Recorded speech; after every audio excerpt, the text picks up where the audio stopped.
Hello and welcome to my channel thinking literature. इस video में हम बिल्डिंग्सरोमैन के बारे में डिस्कस करेंगे। So let's jump into it. Bildungsroman novel की एक जॉनरा है जिसमें एक यंग प्रोटैगनिस्ट की चाइल्डहुड से लेकर एडल्टहुड तक की या इमेच्योरिटी से लेकर मेच्योरिटी तक की जर्नी को दिखाया जाता है, और इस जर्नी में उस कैरेक्टर को क्या क्या मुश्किलों का सामना करना पड़ा और कैसे उन मुश्किलों ने उस कैरेक्टर की ग्रोथ में हेल्प की, उसे एक बिल्डिंग्सरोमैन नॉवेल में दिखाया जाता है। ये जो बिल्डिंग्सरोमैन वर्ड है ये दो जर्मन वर्ड से आई है, बिल्डिंग और रोमन। बिल्डिंग शब्द का अर्थ है फॉर्मेशन या किसी भी चीज का गठन होना, और रोमन शब्द का अर्थ है नॉवल। जो फेमस एग्जाम्पल है एक बिल्डिंग्सरोमैन की वो है जोहान गाटा की नॉवल विल्हेम मेस्टर्स अप्रेंटिसशिप। इस नॉवल में जो मेन कैरेक्टर होता है वो अपने मिडिल क्लास जिंदगी से निकलकर एक आर्टिस्ट बनना चाहता है, और उसकी इस जर्नी में उसे कई मुश्किलों और कठिनाइयों का सामना करना पड़ता है, जैसे कि उसका हार्ट ब्रेक होना, उसे उसके पेरेंट्स के द्वारा उसके घर से निकाल देना और बड़ी फाइनेंशियल प्रॉब्लम में पड़ना। और नॉवल के एंड होते होते विलियम इन एक्सपीरियंसेस के वजह से पूरा मेच्योर बन जाता है, और न केवल बाकी की जिंदगी वो एज एन एक्टर गुजारता है बल्कि वो और एक सेल्फिश कैरेक्टर को सुधारने की जर्नी में लग जाता है। और ये पर्सनल ग्रोथ या सेल्फ रियलाइजेशन कहाँ से आता है? ये पर्सनल ग्रोथ और सेल्फ रियलाइजेशन आता है हीरो या प्रोटैगनिस्ट ने जो पहले गलतियां की थी वहां से, और ये one of the key features या कैरेक्टरिस्टिक है एक बिल्डिंग्सरोमैन नॉवेल की। अब हम बिल्डिंग्सरोमैन नॉवेल की स्ट्रक्चर को समझेंगे। सबसे पहले इस तरह के नॉवेल में एक प्रोटैगनिस्ट या हीरो को इंट्रोड्यूस किया जाता है जो आमतौर पर उसके चाइल्डहुड में रहता है, और जैसे जैसे वो बड़ा होता है वैसे वैसे वो कुछ एक्सपीरियंसेस का सामना करता है जो उसे स्पिरिचुअल क्राइसिस या लॉस ऑफ फेथ की तरफ लेके जाती है, जैसे उसका रिलीजन, गॉड या सोसाइटी पर से भरोसा उठ जाता है, और एंड में वो यही मिस्टेक्स या क्राइसिस पर से सीखता है और एक मैच्योरिटी की तरफ आगे बढ़ता है। हालांकि यही स्ट्रक्चर सभी राइटर्स यूज नहीं करते जो हमने अभी डिस्कस किया, लेकिन ये एक टिपिकल स्ट्रक्चर है एक बिल्डिंग्सरोमैन नॉवेल की। अब हम बिल्डिंग्सरोमैन नॉवेल की कॉमन फीचर्स को समझेंगे। ऐसे तो बहुत सारे नॉवेल है जिसमें कोई भी कैरेक्टर की मैच्योरेशन प्रोसेस को दिखाया जाता है, जिसमें कैरेक्टर की चाइल्डहुड से लेकर बुढ़ापे तक की प्रोसेस को या जिंदगी को दिखाया जाता है, लेकिन हम उन सभी नॉवेल्स को बिल्डिंग्सरोमैन नॉवेल नहीं कहते। बिल्डिंग्सरोमैन नॉवेल की कुछ स्पेसिफिक कैरेक्टरिस्टिक्स होती है, जैसे बिल्डिंग्सरोमैन नॉवेल में उस तरह के कैरेक्टर्स को दिखाया जाता है जिसके पास अथॉरिटी और पावर होती है लेकिन वो विकेड और बहुत बुरे होते हैं, जैसे चर्चमैन और पॉलिटिशियंस एटसेट्रा।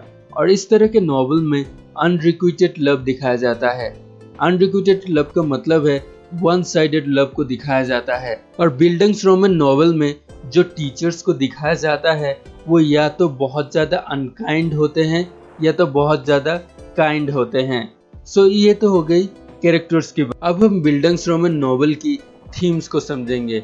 बिल्डिंग्सरोमैन नॉवेल्स में गॉड और religion, class struggle, sexual frustration और द सुपरनेचुरल जैसे थीम्स का यूज किया जाता है। और बिल्डिंग्सरोमैन नॉवेल में कुछ कॉमन प्लॉट डिवाइसेस का यूज किया जाता है, जैसे कैरेक्टर को boarding school, jail, hard labour या दूर कोई रिश्तेदार के घर में भेज दिया जाता है जहां उन्हें कई कठिनाइयों का सामना करना पड़ता है। नंबर 2, कैरेक्टर को फाइनेंशियल क्राइसिस का भी सामना करना पड़ता है। और नंबर 3, प्रोटैगनिस्ट को पूरे नॉवेल के दौरान कई फिजिकल पनिशमेंट का भी सामना करना पड़ता है। और नंबर 4, कैरेक्टर को आध्यात्मिक या स्पिरिचुअल क्राइसिस का भी सामना करना पड़ता है, जैसे कि उसका रिलीजन, गॉड या चर्च में से भरोसा उठ जाना आदि। जो कॉमन प्रोटैगनिस्ट होते हैं एक बिल्डिंग्सरोमैन नॉवेल में वो या तो ऑर्फन या अनाथ होते हैं या तो मिसफिट होते हैं जो समाज या परिस्थिति में फिट नहीं बैठते,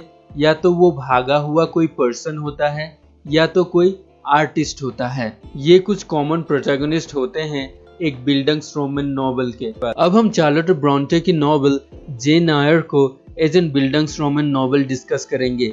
एक टिपिकल बिल्डंग्स रोमन नॉवल के प्रोटैगनिस्ट की तरह जेन भी एक अनाथ होती है जो उसके क्रूअल आंट के घर में रहती है, जहां उसे उसके कजन्स और आंट के हाथों बहुत फिजिकल और मेंटल टॉर्चर का सामना करना पड़ता है। और अपने इन क्रूअल रिलेटिव से बचने के लिए जेन बोर्डिंग स्कूल चली जाती है, जहां वो देखती है कि कैसे एक विकेड टीचर उसके फ्रेंड को मारती है, और यहीं पर वो अपनी एक फ्रेंड हेलेन बर्न्स से स्पिरिचुअलिटी के बारे में भी सीखती है। तो ये हो गई जेन की अर्ली लाइफ के बाद, जहां उसे एक टिपिकल बिल्डंग्स रोमन नॉवेल की प्रोटैगनिस्ट की तरह कई परेशानियों और कठिनाइयों का सामना करना पड़ता है। अब हम जेन की फॉर्मेटिव एक्सपीरियंसेस या जिन एक्सपीरियंसेस ने जेन को मेच्योर बनाया उसको डिस्कस करेंगे। As a young women Jane Thornfield Hall में एज ए ट्यूटर काम करने लग जाती है, और वहीं पर जेन की मुलाकात मिस्टर रोचेस्टर से होती है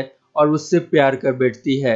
लेकिन जब जेन को पता चलता है कि मिस्टर रोचेस्टर ऑलरेडी शादीशुदा है और उसके वाइफ को एक बंद कमरे में रखा गया है, तब जेन दुखी होकर फिर से अपने रिलेटिव्स के घर चली जाती है। अपने रिलेटिव्स से मिलने के बाद जेन फिर से थॉर्नफील्ड हॉल आती है, जहां वो देखती है कि थॉर्नफील्ड हॉल पूरी तरह जल गया है और इस आग में मिस्टर रोचेस्टर की वाइफ की भी मौत हो गई है।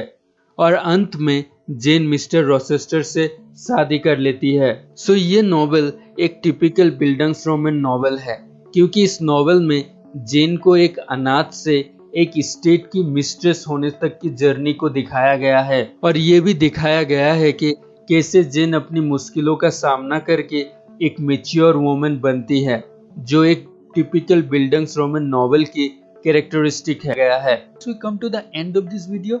अगर आपको वीडियो अच्छा लगा तो लाइक कीजिए, अगर अच्छा नहीं लगा तो डिसलाइक कीजिए, और अगर नए हैं तो सब्सक्राइब कीजिए।